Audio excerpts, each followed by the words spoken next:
Welcome to Shelby Stitcher. This is Joan Parker. I am going to start showing my bullet journal, how I set it up, what it is, how I use it on the daily, with the hopes it will help you as much as it has helped me to control all my projects.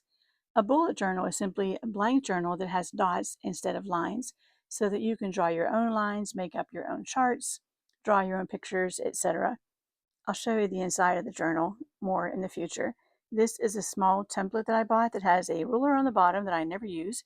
The only thing I use is this oval for circling my projects, and I use the scalloped line at the top to draw a colored line between journal entry days in my journal. You can see them, both of those in use here.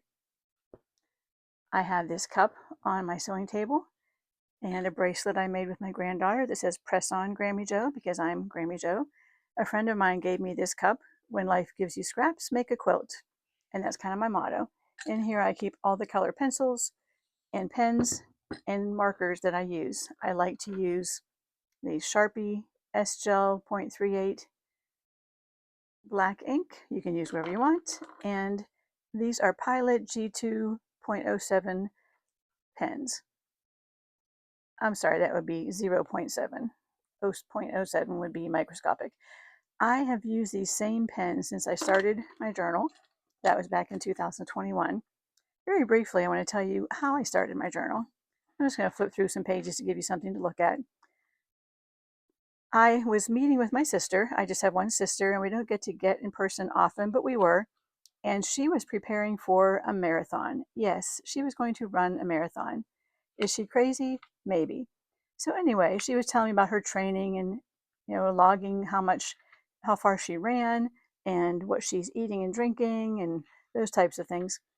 And I asked her how she was keeping track of all that. And she said, "Oh, I just put it down in my bullet journal." Well, that was the first time I had heard the words bullet and journal together. So I had to look it up online, and I found that there was a myriad of things that one could do if they wanted. They could be very extravagant and fancy, or they could do things in a much more plain way, which is what I was going to do. I wanted my journal to be reasonable. I didn't want it to take over my life.